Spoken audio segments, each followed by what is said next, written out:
Buenas noches, bienvenidos a Expo Capital Humano 2021, la evolución de la gestión de personas. Este webinar está a cargo del estudio Navarrete Maldonado.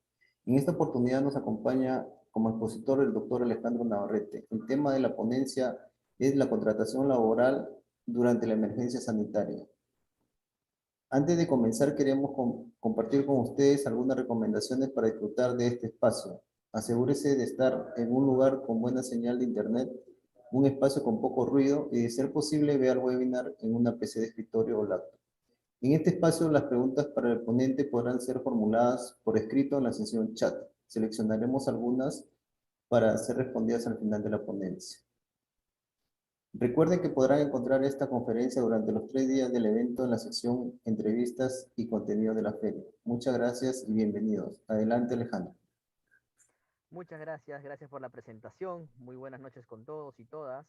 Bueno, primero las disculpas del caso. He tenido una emergencia médico-familiar, así que no puedo encender mi cámara, lamentablemente por ello. Y lo segundo, agradecer también la predisposición de Luis, que justamente a causa de esta emergencia médico-familiar me va a apoyar pasando las diapositivas, ¿no? Bueno, el día de hoy, y en representación del estudio Navarrete Maldonado Abogados, vamos a presentar una exposición relacionada pues a un tema coyuntural, ¿no? Que es la contratación laboral durante la emergencia sanitaria. A ver, Luis, si nos permite, por favor, la siguiente diapositiva.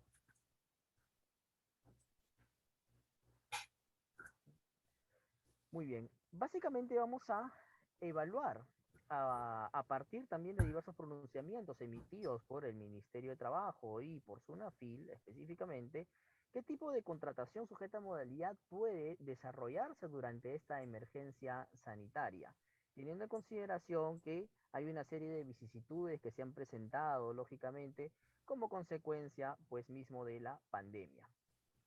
Pero para esto es preciso tener en cuenta algunas premisas detrás. Y es que recordemos que a partir del artículo 22 de nuestra Constitución Política hay una preferencia por la contratación indeterminada frente a la contratación a plazo fijo, constituyendo entonces la contratación indeterminada una regla y más bien una forma de excepción a aquella contratación sujeta a modalidad. Y así también lo ha contemplado el artículo 4 del texto único ordenado del decreto legislativo 728, eh, aprobado por decreto supremo 00397-TR. Muchas gracias por sus comentarios. A ver si me confirman que ahí pueden escuchar mejor, por favor. Sí, ahí se le escucha mejor, doctor. Ya, muy bien, perfecto, gracias. Entonces, existe desde nuestra Constitución esta preferencia a la contratación indeterminada frente a la contratación sujeta a modalidad, y que ha sido plasmado incluso en el mencionado artículo 4 del Decreto Supremo 00397-TR, desde que establece esta presunción a partir de la concurrencia de los 3 elementos típicos de toda relación de trabajo, ¿no? Recordemos, prestación personal de servicios, remuneración y por supuesto el elemento diferenciador que es la subordinación. E incluso este segundo párrafo del artículo 4, antes mencionado, establece expresamente que la contratación sujeta a modalidad se tendrá que celebrar con los requisitos establecidos en la ley y por escrito, siendo entonces esta un condicionante siempre para su celebración. Siguiente, por favor.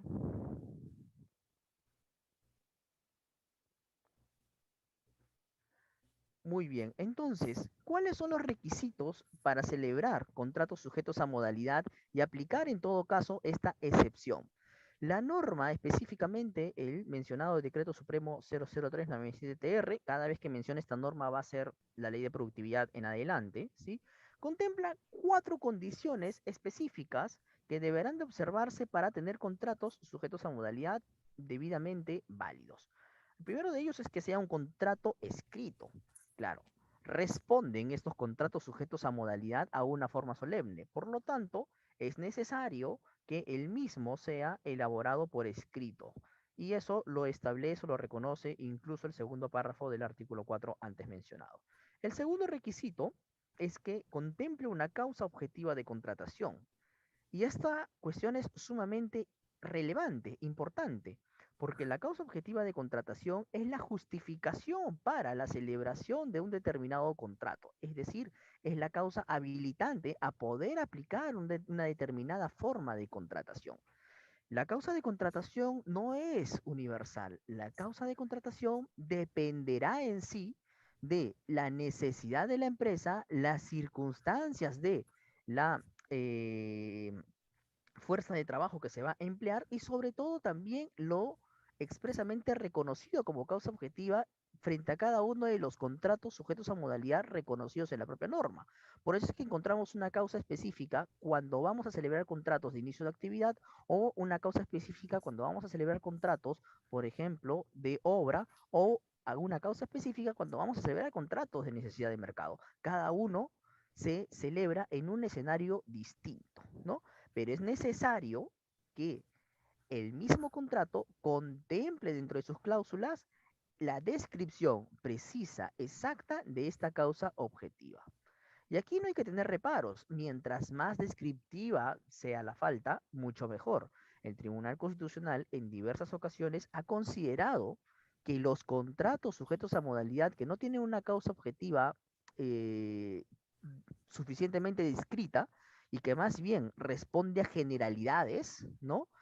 Constituyen pues una causa inválida y una forma de fraude a la ley que determina la desnaturalización del contrato por una causa establecida en el inciso D del artículo 77 de la ley de productividad.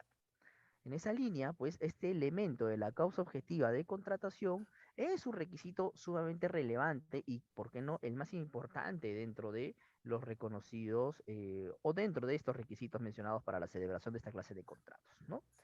El tercer requisito es que deban de especificar los contratos de trabajo su duración y por lo tanto establecer dentro de su texto entonces cuál es la fecha de inicio, cuál es la fecha fin y en determinados tipos de contratos, como por ejemplo los contratos de suplencia o los contratos de obra, especificar también cuál es la condición resolutoria que van a aplicarse cuando entonces ocurra un determinado hecho que permita la resolución de contrato. En el contrato de suplencia, por ejemplo, el hecho de que el titular al que se encuentra reemplazando retorne a su puesto de trabajo, ¿no? Esa constituye una condición resolutoria que bien podría estar establecido también en el contrato.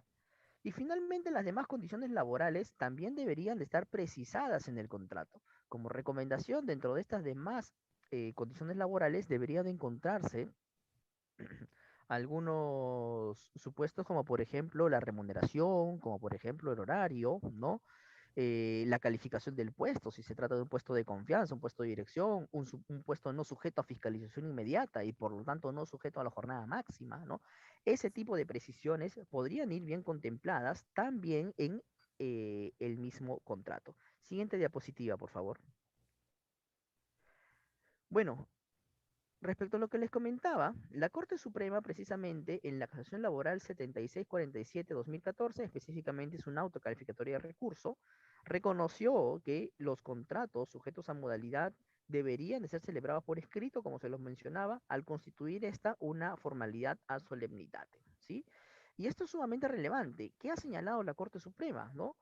Al precisamente considerar que constituye una forma solemne la celebración de los contratos a plazo fijo por escrito, ha precisado o reconocido un grado de insubsanabilidad, por decirlo así, en esta clase de contratos. Es decir, estos contratos no pueden ser subsanados. Si comenzaron a trabajar sin haber suscrito un contrato o de repente en el primer contrato no contemplé la causa objetiva, sino que lo contemplé recién en una siguiente renovación, esas circunstancias de por sí ya afectan la validez del contrato, ya generaron una desnaturalización contractual y por lo tanto, al ser de imposible subsanación, como lo ha señalado incluso la Corte Suprema en este autocalificatorio antes mencionado, ¿no?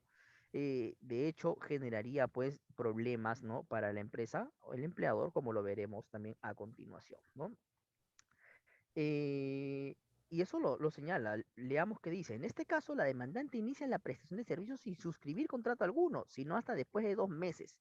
Ello torna automáticamente a la relación laboral en una de tiempo indeterminado. Claro, comenzó a trabajar desde el día 1, 2, 3, ya que la persona estuvo laborando y naturalmente percibió una remuneración, prestó un servicio efectivo y además estuvo sujeto a subordinación, ya se constituyó un contrato indeterminado. Y si no hubo un contrato escrito sujeto a modalidad, entonces este no podría reputarse de alguna manera como válido. Siguiente diapositiva, por favor. ¿Y cuáles son los riesgos entonces de no tener un contrato sujeto a modalidad que no observa los requisitos de ley, ¿no? O de tener un contrato que no observa los requisitos de ley. Básicamente nos encontramos ante dos clases de contingencias. La primera de ellas es que eventualmente generará multas de parte de Sunafil. Y es que, claro, no cumplir con la normatividad establecida para la contratación sujeta a modalidad constituye pues una infracción muy grave en materia de relaciones laborales. Pero a la vez también puede generarse una suerte de impugnación al despido a partir del cuestionamiento del cese que se genera con el vencimiento de los contratos. Y es que si tenemos contratos sujetos a modalidad que se encuentran desnaturalizados porque no contemplaron una causa objetiva de contratación, porque no fueron celebrados desde el día uno por escrito, ¿no? O no se cumplen los demás requisitos, y otras causas de naturalización que bien podrían estar enumeradas en ese artículo 77 de la Ley de Productividad, entonces ese contrato, a la luz de la realidad, tendría una vocación de indeterminado y por lo tanto no podría aplicarse el vencimiento de contrato como una causa de cese. Y ello genera que el trabajador tenga la opción de poder impugnar ese vencimiento de contrato que a la luz de la realidad constituye un despido y optar entonces por dos beneficios ciertamente alternativos. ¿Ah? Uno es la indemnización por despido arbitrario, que en el régimen laboral general es de una remuneración y media por cada año de trabajo, hasta el tope de 12 remuneraciones. Y otro es la reposición al empleo. Y hay que tener mucho cuidado con esto, ¿no? ¿Por qué? Porque la reposición al empleo, y lo ha señalado la Corte Suprema en diversos, incluso en un pleno jurisdiccional también, genera de por sí que el empleador se encuentre en la obligación de reparar el daño causado, en tanto éste sea acreditado, y como tal tener que cancelar algunos conceptos indemnizatorios adicionales. Si bien al optar por la reposición ya no va a tener derecho el trabajador a percibir la indemnización por despido arbitrario, sí podría tener derecho al pago de una indemnización por lucro cesante, al pago de una indemnización por daño moral, si éste se encuentra acreditado, y también un aspecto novedoso que hace algunos años reconoció la Corte Suprema, el pago por daños punitivos, que ciertamente viene siendo cuestionado en la vía judicial, tanto así que hay un pleno emitido este año por las diversas Cortes Superiores de Justicia a nivel nacional, en donde consideran pues que este pago por daños punitivos constituye una vulneración al principio de legalidad por no ser un tipo de daño reconocido en nuestra legislación. Sin embargo, aún con ello, digamos que la Corte Suprema ha sido permisible con permitir esta clase de indemnizaciones incluso por daños punitivos, ¿no? Y como vemos entonces, la reposición de un trabajador por tener un contrato desnaturalizado, un contrato sujeto a modalidad desnaturalizado, determina diversas contingencias, porque no solamente va a tener la reposición, sino que además va a tener estos beneficios indemnizatorios, como es el caso del lucro cesante, el daño moral, ¿no? Los daños punitivos, y por ahí podría, en tanto se sustente, también emergente, ¿no?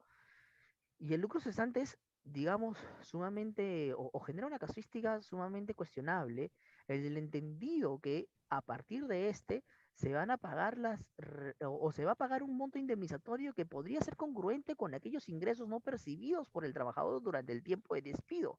Entonces imaginemos un juicio en donde la reposición demora 2, 3, 4 años. Digamos que la posible pretensión de lucro cesante es algo bastante complejo, ¿no? Más allá de que la Corte Suprema también y diversas Cortes Superiores han venido atenuando un poco este concepto y han considerado que si un trabajador encuentra durante su tiempo de despido un empleo, eso atenúa finalmente el monto del lucro cesante. Pero no hay que perder de vista, aún así, que válidamente podría ser otorgado el pago de estas indemnizaciones ante un caso de reposición, ¿no?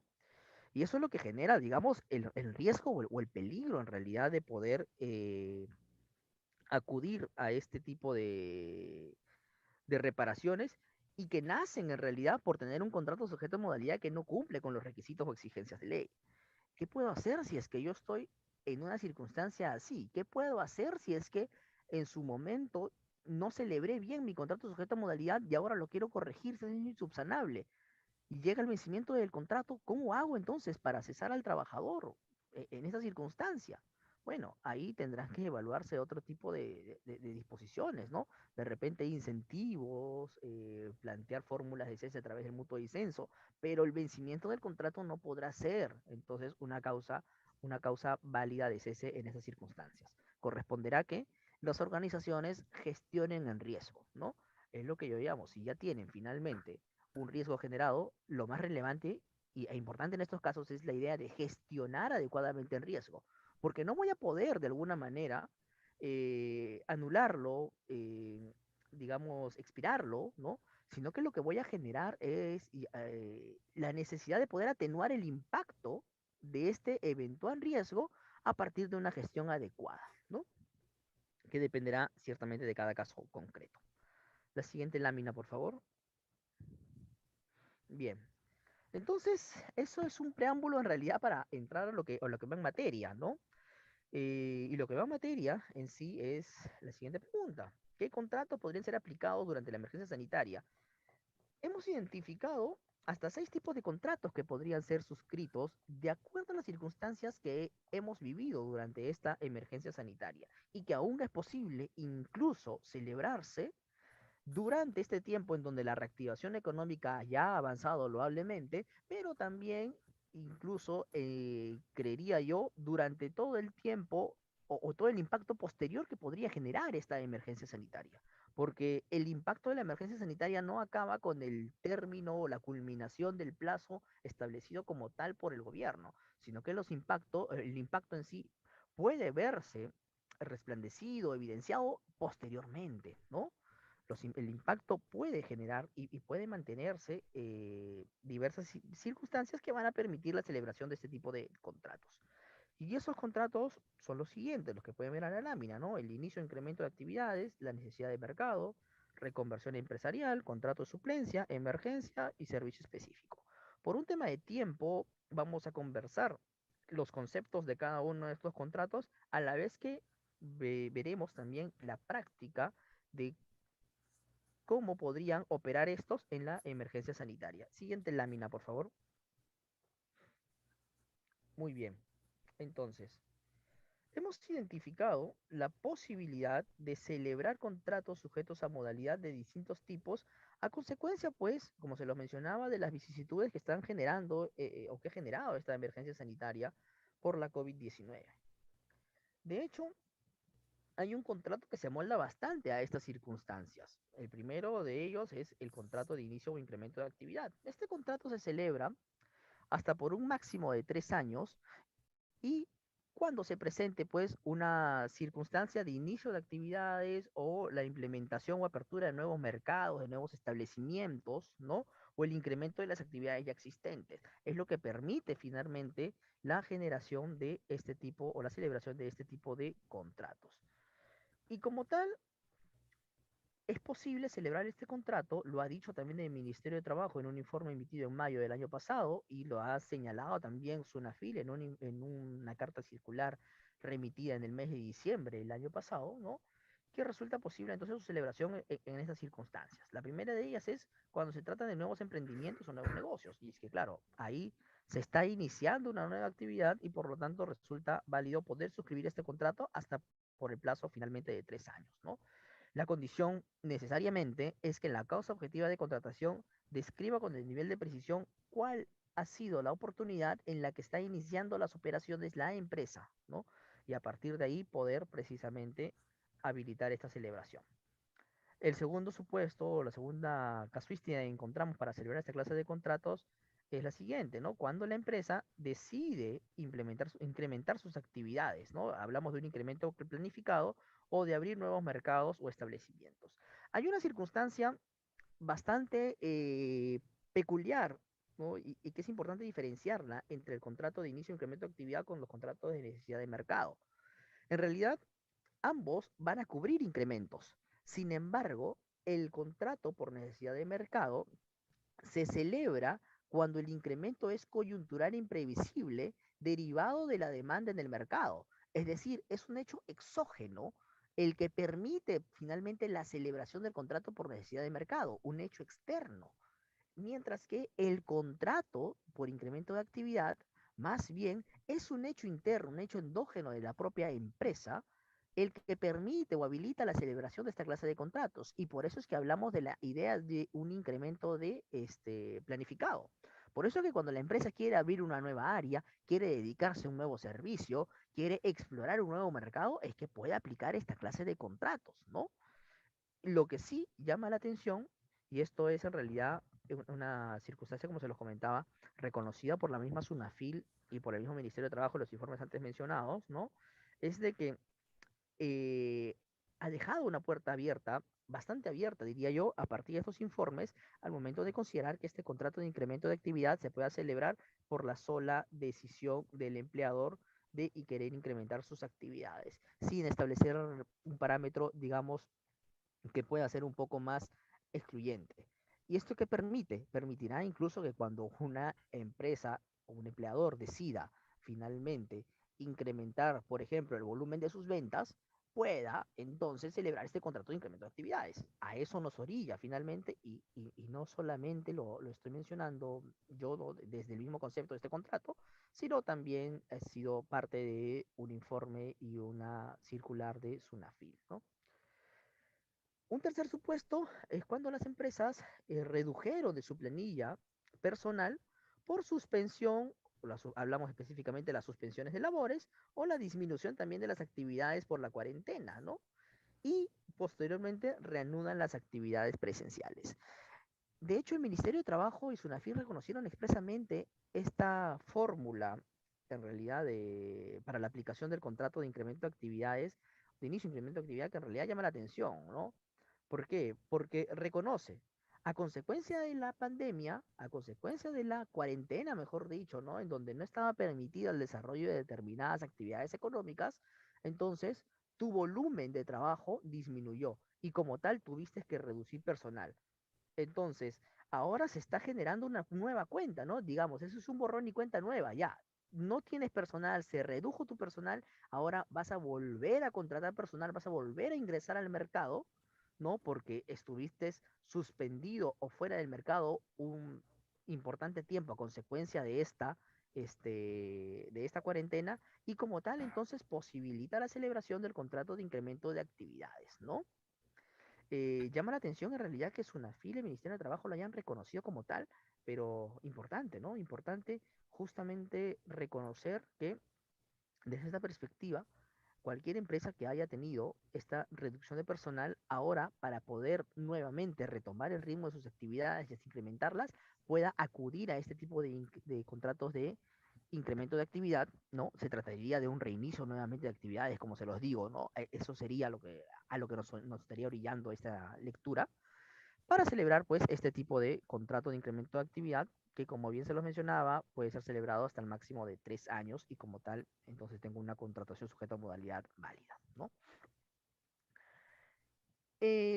Otro otra casuística que nos hemos encontrado durante esta pandemia para la celebración de contratos sujetos a modalidad es cuando las empresas cambian de giro o cambian de actividades, ¿no? No hablamos solamente de incrementar o de sumarle actividades a las que se encuentra ejerciendo, no. Hablamos de que ya no se va a dedicar a la actividad A partir de la fecha se va a dedicar a la actividad B, ¿no? Entonces, en esa circunstancia, es posible celebrar el contrato de inicio de actividad, porque claro, hay una nueva actividad que se está iniciando, pero también a la vez es posible celebrar un contrato de reconversión empresarial. ¿Por qué? Porque claro, el contrato de reconversión empresarial puede finalmente celebrarse cuando existen esa clase de modificaciones sustanciales, pues, en las organizaciones, no solamente a nivel tecnológico, sino también a nivel administrativo, y lo señala expresamente la ley. Y como tal, entonces, permitirá también la celebración de ese contrato por reconversión empresarial. ¿Qué será lo más práctico? Bueno, hay que evaluar cada caso concreto.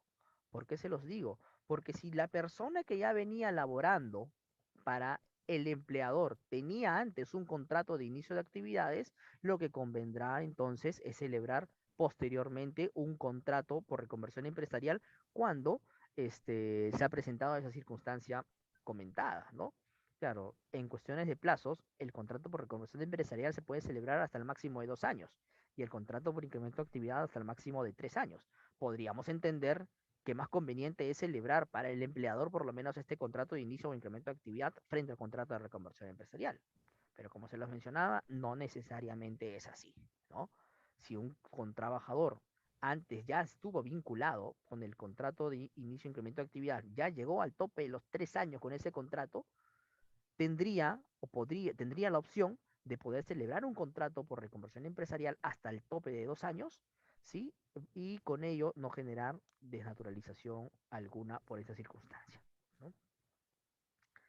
Otro, Otra casuística es la siguiente, ¿no? Aquellas empresas que implementan nuevas modalidades de servicio, ¿no? Hay varias empresas que no tenían servicios delivery, por ejemplo, y comenzaron a implementarlo, ¿no? En esos casos, creería yo también que podría celebrarse un contrato por incremento de actividades, ¿no? Lo propio también si es que se trata de una modificación y eso genera una modificación sustancial en determinadas áreas de trabajo, podría incluso soportar el contrato por reconversión empresarial. Después, las empresas que incrementan sus actividades a consecuencia del crecimiento de la demanda de sus servicios o productos, permitiría la celebración también de una necesidad de mercado, de un contrato de necesidad de mercado. Esa es la diferencia que les estaba marcando en un inicio, ¿no? Veremos, aquí el supuesto es que las empresas hayan incrementado sus actividades como consecuencia del crecimiento de la demanda, haya más personas entonces que pidan determinados servicios o productos. Por ejemplo, aquellas empresas que se dedican a la desinfección de ambientes de trabajo ahora son mucho más requeridas. Antes estaban muy contadas, ¿no? Entonces, como ahora se exige como una medida de bioseguridad realizar esta clase de limpiezas, ¿no? El empleador que desea aprovechar esa circunstancia porque finalmente hay más demanda, ¿no? Hay más gente que requiere finalmente este servicio, entonces puede celebrar el contrato de necesidad de mercado y cumple finalmente con los presupuestos o requisitos establecidos en la ley, específicamente porque se trataría también de un incremento coyuntural, va a tener cierta duración mientras dure la emergencia sanitaria o mientras que pasen los efectos de la COVID-19 o mientras que sea obligatorio finalmente obtener estas medidas de bioseguridad, ¿no? Y también es imprevisible porque ha sido como consecuencia de la misma emergencia generada por la pandemia, ¿no? Por la COVID-19. Cumple entonces los requisitos para celebrar el contrato por necesidad de mercado. Y el contrato por necesidad de mercado, recordemos, es quizás el contrato que a nivel de plazo es más elástico en nuestro país porque tiene o permite celebrar contratos hasta el máximo de 5 años, ¿no? Claro, el problema es que en nuestro país es uno de los contratos que se ha usado mal, ¿no? En su mayoría, en su mayoría. La mayoría de casuística a nivel de Tribunal Constitucional donde encontramos de casos de desnaturalización de contrato son o contratos de necesidad de mercado o contratos finalmente de servicio específico. Y eso hay que tener en realidad bastante cuidado al momento de plasmar la causa objetiva de contratación a efectos de evitar de que esa predisposición o esa imagen que tienen estos contratos respecto a que son los contratos con mayor índice de desnaturalización, pues puedan realmente generar alguna clase de complicaciones en las organizaciones, ¿no? Sí, doctor, Pero buenas esto noches. también permite la celebración Aló. de un contrato de emergencia, en tanto sea coincidente naturalmente con esta emergencia. Ujú. Sí, Sí, doctor.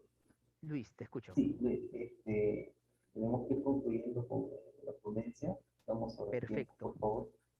Sí, muy bien. Para ser un poco más concretos en el tema y ya casi a modo de conclusión, bueno, vamos a mencionar 3 supuestos más en los que hemos encontrado la posibilidad de celebrar contratos sujetos a modalidad. Uno de ellos es la contratación de personal para el cumplimiento del plan para la vigilancia, ¿no? Prevención y control de la COVID-19. En esos casos, al tratarse de nuevas actividades, podría celebrarse un contrato de incremento de actividades dentro de la misma empresa o un contrato de emergencia coincidente naturalmente mientras subsista esta obligación y también podría celebrarse un contrato por servicio específico.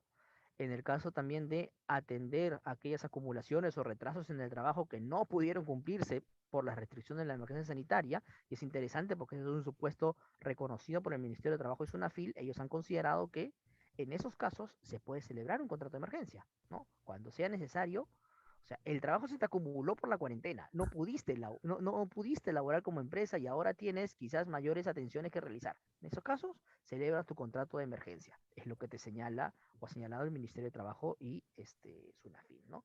Y por último, la última circunstancia que hemos evaluado es la posibilidad de celebrar contratos de suplencia para reemplazar temporalmente a aquellos trabajadores enfermos de COVID-19 o que se encuentran de licencia con goce, ¿no? En esos casos es posible celebrar el contrato por suplencia. Claro, la resolución del contrato operará cuando estas personas finalmente retornen a laborar. Bien, eso es un poco lo que les traía el día de hoy.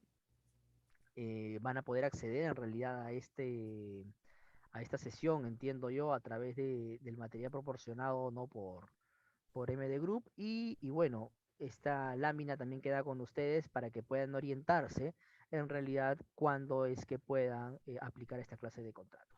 No se olviden de visitar nuestro stand donde los estaremos esperando para cualquier consulta o cualquier pregunta. Estamos brindando asesorías durante este espacio o estos 3 días que durará la feria. Muchas gracias. Ok, muchas gracias, doctor, por su ponencia.